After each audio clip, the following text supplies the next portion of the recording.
Perfect. Welcome to, the Sunday, 15th of August digital program from MusicACT and Fred and Augustus. I'm Billy Bianchini. I'm the program manager. In this meeting, we've got Daniel Ballantyne, who is the director of MusicACT, as well as Dayna Young, who is a music marketing strategist. She's going to be giving the presentation today. Thanks again for everyone joining us. While we just let everyone join in and kind of sync up with our Zoom today, I'll let Daniel say a few words and then we'll get into the presentation. Yeah, thank you, Billy, and welcome, Dayna and everyone. Firstly, I'd like to do an acknowledgement of country. MusicACT acknowledges the Ngunnawal people, the traditional custodians of the lands of which we are meeting on. MusicACT wishes to acknowledge and respect their continuing culture, especially their contribution through music, which they make to the life of Canberra and the region. We're also acknowledging all other First Nations people who are with us and on whose lands we gather and meet. This is, for all of us in the ACT, the first few days of a lockdown that commenced recently, and I'm just hoping that everyone is okay and that you're doing okay. I'd like to just quickly run through some resources that Billy sent round to Music Pros earlier in this week, and to make you aware of these. Firstly, there's a fantastic organisation called SupportACT. Many of you would be aware of it. SupportACT is offering cash grants of up to $2,000 for people in the music industry, and it's a very easy application process. If you're out of work and you need to pay your rent or pay some bills, SupportACT makes that funding available. There's also the SupportACT Wellbeing line on 1-800-959-500. Just have a search on the internet. You can find that number really easily. But the incredible thing about SupportACT is it's staffed by professional counsellors who understand the challenges of working in music and the arts, and they offer expertise in relation to all sorts of well-being and mental health issues, as well as being able to help you possibly with other kinds of issues, including financial. The other thing I'd like to touch on very quickly is also the ACT government has got a constant program for funding of music projects and arts projects. It's called the Arts Activity Grants, and these are open constantly for projects between $500 and $5,000. If you've got a music project, be it a plan to record, or you want to master a series of recordings, or you're planning to release and to promote those recordings, please email us at info@musicact.com.au with a request for more information or to check out the ACT government website. We've got a great track record in supporting artists applying for this funding, and I'd like to think that we can help you make a really positive and powerful application which should be funded. I'd also like to just quickly go through our national picture. It's sometimes hard to appreciate in an industry like the music industry, which is made up of so many individuals and small firms and small businesses, and even the big firms locally aren't particularly big. It's a very dispersed industry. So under the leadership of APRA-AMCOS, which I hope most of you are members of, APRA-AMCOS, of course, enables you to receive royalties and payments for your music if it's played, recorded, or performed. Now, APRA-AMCOS's CEO, Dean Ormston, has come out with a 5-point plan, and I'll just quickly rush through it. I don't want to dwell on it, but basically they want to build confidence in the industry by establishing a business insurance program, and this is principally about supporting live music and entertainment events, so that if they cancel due to COVID lockdowns, etc., national tours are not completely disrupted when one state goes down, for example.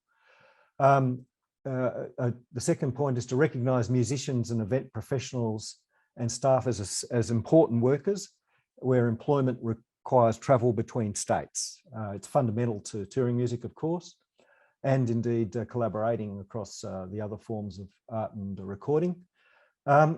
We also are asking, as a third point on the plan, for best practice and territory-based COVID safe policies.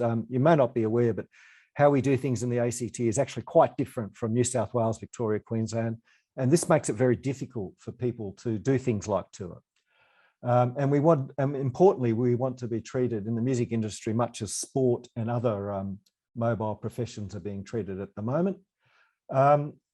We also want to ensure that the music industry, which is typically made up of sole traders, that if you have a business registration or a ABN, that you can access the subsidy and support. You don't have to be part of large organisations. And this has been problematic at the federal level with some of the financial support that they've provided to the music industry and the arts in general. And the final thing is to continue to provide crisis support through SupportACT that I've already mentioned. SupportACT has been receiving funding from the federal government. I think it's an accumulated 70 million so far.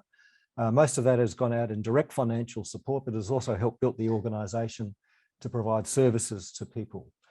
So that's the national plan. And I want to foreshadow also that we'll be committing to the Our Soundtrack, Our Stories campaign, which is designed to encourage businesses, media organisations, government to play Australian music. And if you're an Australian musician and your music is played, that means revenue to you. So we're going to call on music pros throughout the ACT to join us in a campaign to seek support from businesses, media, radio, TV to play Australian music. So on that note, a lot of information, but we'll try and follow up with you in a gentle way. And I might hand over to Billy to introduce Dayna and get into the real substance of the morning. But just before I go, if you've got any ideas or questions about how, as an industry, MusicACT could help support you, please email us on info@musicact.com.au. We really welcome anything that brings to light your issues or ideas about how we can do a better job to keep Canberra's music industry alive. So thank you. Over to you, Billy. Dayna? No worries. Thanks, Daniel. So just a few quick logistical notes from me. I'll let Dayna introduce herself because she is the most qualified person to talk about that. Just a quick note from me is that if you do have any questions for Dayna, please drop them in the Zoom chat and we'll get to them in between slides just to keep everything rolling smoothly. Other than that, I'm really excited about this actually because we're covering a topic today that I think a lot of Canberra artists tend to gloss over in their whole promotional plan. And I'm not sure there's anyone better to talk about that than Dayna. So over to you, Dayna. Thank you, Billy, and thank you, Daniel. Okay. Well, hello, everybody. I'm Dayna Young, and I'm a digital artist development strategist. I have over 18 years of experience in touring, events, marketing, and artist development. I've worked with artists such as ZZ Ward, Mipso, Crooked Colours, and Client Liaison. Brands such as EDM.com and Ministry of Sound. And I've toured artists such as James Brown, Axwell, Ingrosso, and Deadmau5. I've also produced video content that features artists such as the Chainsmokers and Alison Wonderland. I'm qualified to talk about this topic, SEO, because much of what we're going to talk about here today, I actually implement with my clients. In fact, I've helped to drive improvements in search visibility for musicians, brands, and agencies that I've worked with. Ultimately, though, what gets me out of bed in the morning is the knowledge that I'm creating opportunities for artists. And visibility in online search is one of the most basic foundational marketing tactics an artist can use to create opportunities for themselves. It really should be at the core of what you do. Why? Well, think about what you do when you hear about a new artist. Yes, you probably Google them. In fact, so many fans use search tools to learn more about artists today than they ever have before.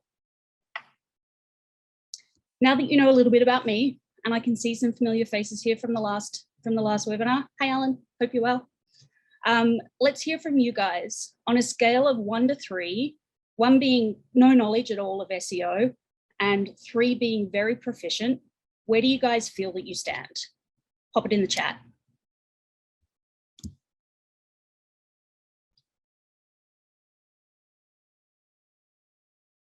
Okay.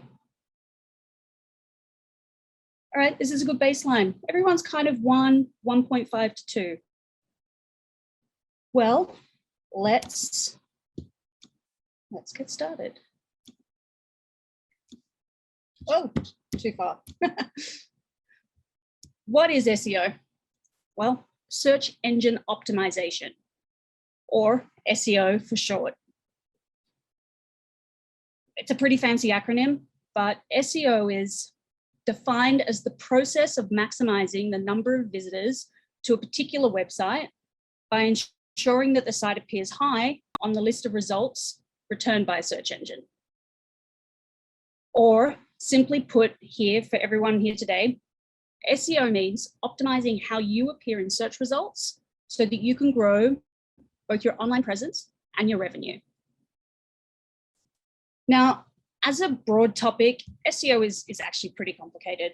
There's on-page SEO, such as the keywords that you might use on your website, off-page SEO, which covers search engine marketing, local SEO, which is curating how you appear in local searches. So for example, when you look up restaurants near me, things like that. Technical SEO, such as how fast your site loads, whether or not it's mobile compatible, etc., and a whole other myriad of specific SEO considerations. Now, I don't say any of this to overwhelm you guys with a bunch of jargon, and I'm going to try and explain as much of the jargon as I can as we go. But it's more so to share that what we're going to cover today is really just the tip of the iceberg for SEO. However, there are some basic fundamentals you should understand about how you can create your search presence so that you can be found more easily online. And hopefully, by the end of today's session, you'll feel comfortable implementing some of these on your own. Why SEO? Well, the number one reason you want to optimize your online presence is for your fans. After all, it's your fans who will search for you, your music videos, your merch, your tour dates, everything. They're going to search online. And what each fan does, or when each fan does so, they're going to be at a different stage of what we call the fan journey. A fan journey is a path that fans take between discovering you and becoming an advocate for your brand. So they move along the path. And there's many different types of fan journeys.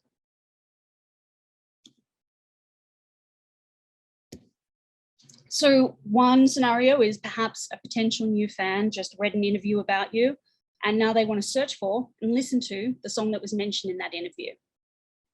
That's what we call the discovery phase.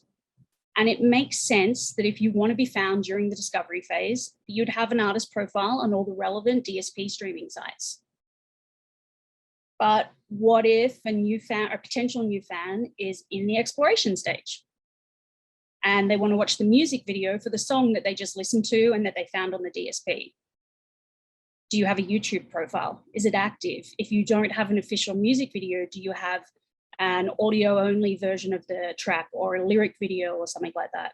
How can they explore and find more information about you? You can see from this diagram that at every stage within the fan journey, your fans are looking for varying degrees of detail and different information. And it's entirely within your power to curate that search experience for them.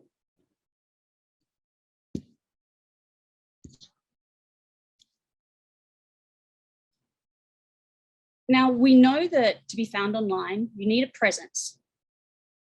The most important and obvious place to start is with your own branded URL and website.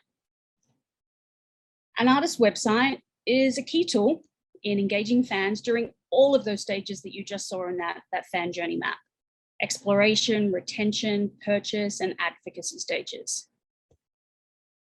In fact, the purpose of a branded website is really to draw your fans further into your unique story. As such, there's some essentials that you need.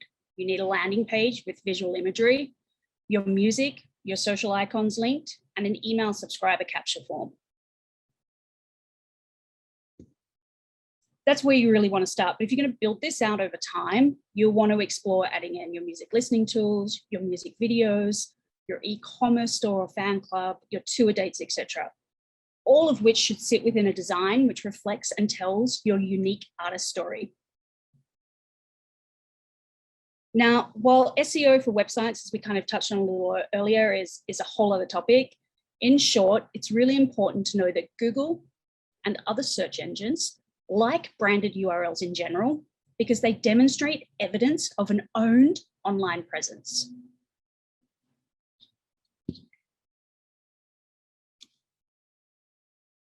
However, your online presence extends beyond your website to many other platforms. In addition to your website, there's social media, video, streaming, touring, ticketing platforms, and of course your e-commerce. So let's look at a specific artist example. Here's what a simple search for the artist Dillon Francis returns. You can see that his website is returned first. And while it's dropped off the bottom down here, there's also key socials. You can see his streaming sites, so Spotify, YouTube, etc., and Wikipedia, they're all referenced here. This allows a potential fan to dig deep into more information about Dillon Francis. Once you have a website that's both functional and branded, you want to build your profile and presence on all of these other key platforms. So using this Dillon Francis example, we can see that he has a presence on YouTube, Spotify, and Twitter, as well as his own Wikipedia page. And that's only what I've screen grabbed on the top half of the page. This information is going to be useful for a fan in the discovery stage because they can hear a song, and if they enjoy it, they can move further along into the exploration stage by reading his tweets or watching a music video.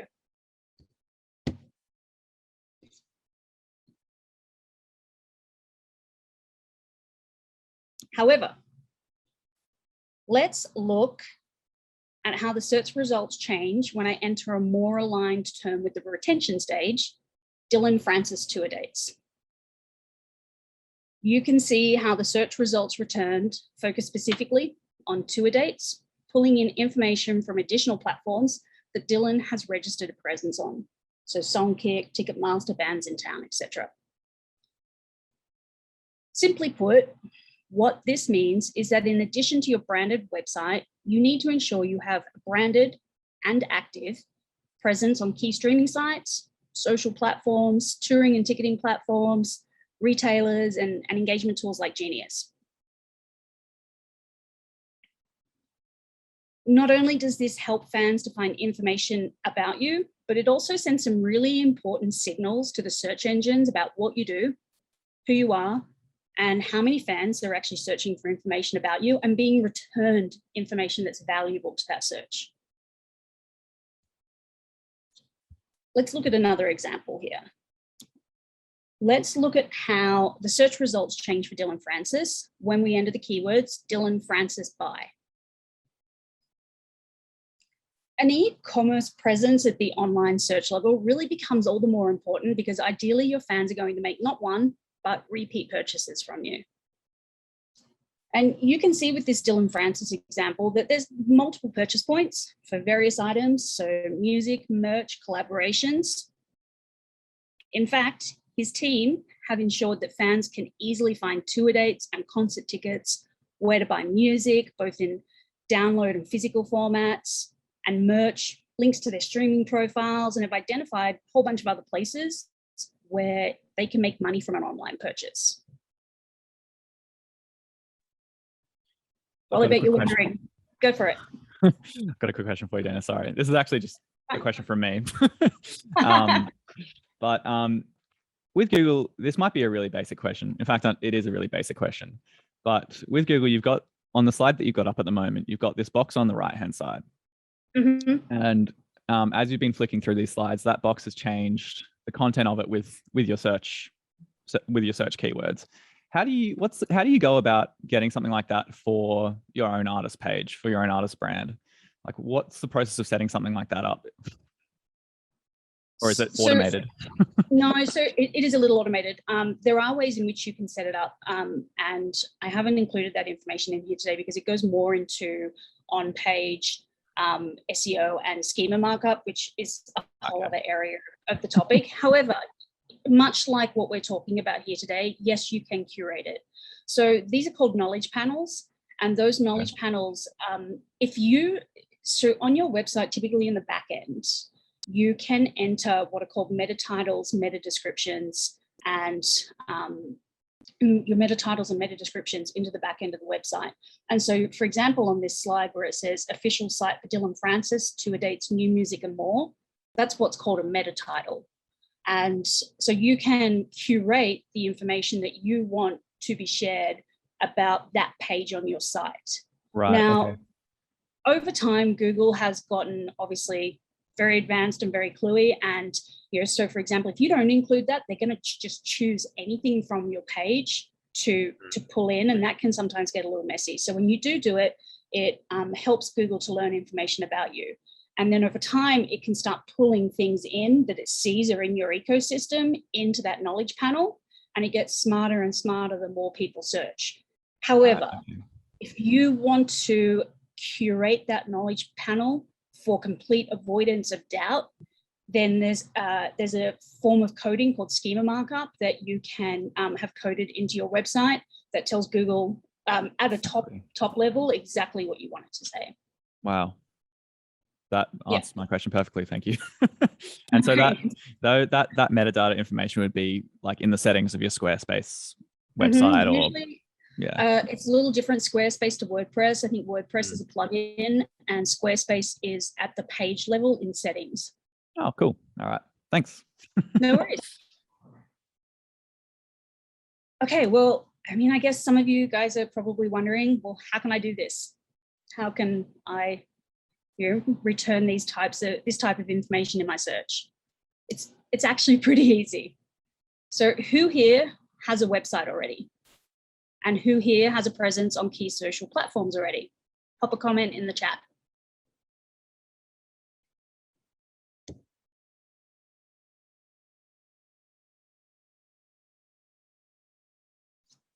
Awesome. A lot of people do. Well, you're already part of the way there if you have these assets. And if you don't, you can improve how easily you get found online by building a presence on all the key platforms that we're talking about today over a period of time. Let's have a look at the platforms. Now, I know that Billy sent this out as a precursor to today's webinar, so everyone should have this in their email. And if you don't have it, please follow up and we can get a copy of it to you. In short, some of the platforms you want to ensure that you have a presence on include obviously your website, all of the major social platforms, all of the major DSPs, key touring and ticketing platforms like Bands in Town or Eventbrite, and so forth. Let's talk a little bit about why a presence on these platforms is actually really important. With a website, your fans can learn more about you, your music, your artist story. In fact, it's highly curated. It's because it's your own content, it's your own URL, it's your own online destination. It's your one opportunity to truly position and present yourself as an artist in the way that you want to, in a way that you can't do on any of these other sites. Social platforms. Fans can connect with you, they can engage with you, and they can discover the why of what you do. Now, the why of what you do should never just be about music. It should be a well-versed conversation about who you are as an individual and the value that you bring in being an artist. The music streaming platforms, well, they discover your music and they like it, they can explore it further. Makes sense. The video and imagery platforms like YouTube or even TikTok, which yes, is a social platform, but also falls into video and imagery. It's not just what you sound like. Fans need a personal connection to you, and that in large part is seeing who you are and the brand that you represent or that you present to them. We spoke a little bit about, if someone discovers, hears about you as an artist in a blog or a publication, then they can go listen to your music. Well, I mean, that's exactly right. PR in general on blogs in publications allows fans to learn more about who you are, what others say about you, which can help build trust and authority. And then they can decide personally what they think of all of that. The touring sites, obviously tour, performance, and event news, so fans can purchase tickets. And then e-commerce. If after all of the above, they are engaged and they've become a fan, then they're going to make a purchase, and you need to provide a platform for them to be able to do that.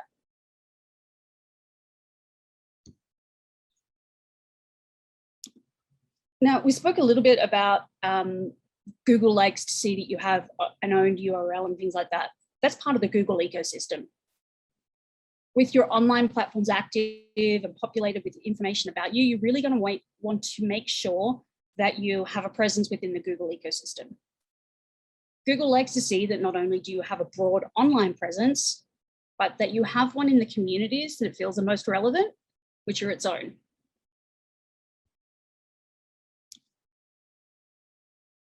You want to ensure that where possible, you have established a Google My Business profile, which can be done through creating a Google Gmail account, a branded, so let me take a step back. So once you have your branded URL, you can create a G Suite account and align it with that Google URL, which then allows you to get a Google My Business profile, a brand account, and a number of other things within the Google ecosystem. A Google Play profile, a little dated, but they do still like it. A Wikipedia entry, a branded YouTube channel and account, and most importantly, that all of the information on all of those platforms links back to your website.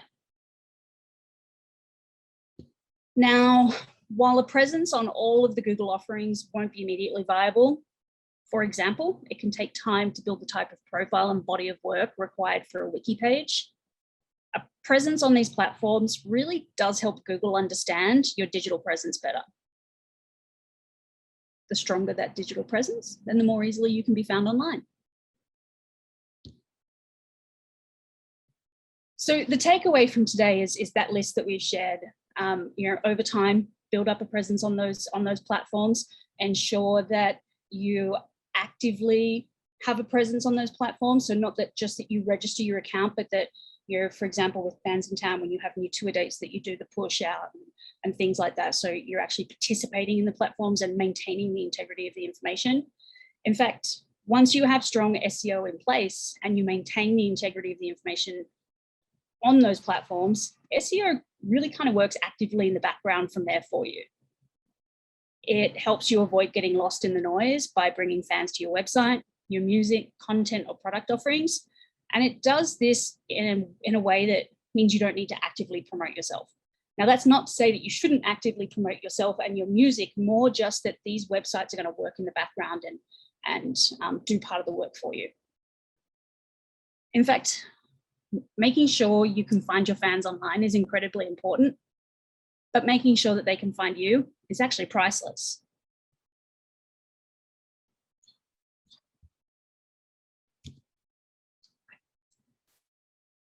That concludes the presentation. I hope you all found it valuable. Feedback is certainly welcome. We're going to open things up for questions, and I'll hand back to Billy in a second so he can field your questions. But before that, I want to ask one thing of you. If you enjoyed today's session and you felt like you got a lot from it, please do follow Fred and Augustus on Instagram. I share information much like this on all of our social channels, but Instagram is a great place to start. I'll put the link in the chat in a second, and back to Billy. Amazing. Awesome. Thanks, Dayna. We do have a couple of questions, which is great. Okay. So I'll get through those. Asking link in the chat. Oh, sorry. No, you're fine. Okay, done. Okay. Okay. Links in the chat, everyone. Perfect. All right. So we do have a couple of questions. which is great. So I'll just jump into those right now. I'm just filtering through them at the moment. If you do have any other questions, anyone, just please pop them in the chat and we'll get to them in due course. So the first one is from Jana. She says, do we build our own Wikipedia page when we have enough information? I assumed it was partly automated. No, it's not automated. Usually it's created by users within the Wikipedia community, and there's an approval process to become part of that community. And so you either need to find someone that's within that community who can do it for you, or there are companies, a lot of publicists, for example, offer that as a service.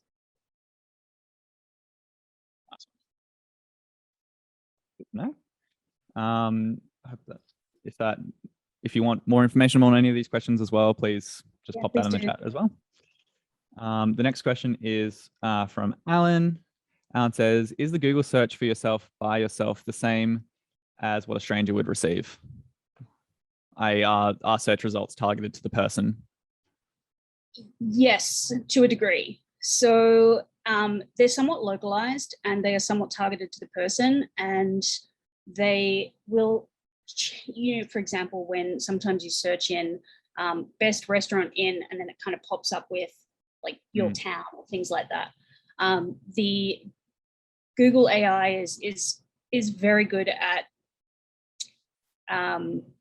imagining what you're maybe about to search for and returning things that are relevant to that search. So for broad search terms like the ones that we looked at today, like Dylan Francis touring, it's going to be pretty similar person to person. But if Dylan Francis was Googling himself, it would change regularly because it knows what you've already looked at, it knows what you've clicked on, it knows where you've gone through that process. So I would say that if you first type in Dylan Francis and then you moved onto a touring page, then it's going to change the results around the term of the page that you just moved to. But yes, in short, it's a little bit of both. Broad search terms like that are going to be pretty standard search to search, potentially a little bit localized, but it does change if you're Googling yourself.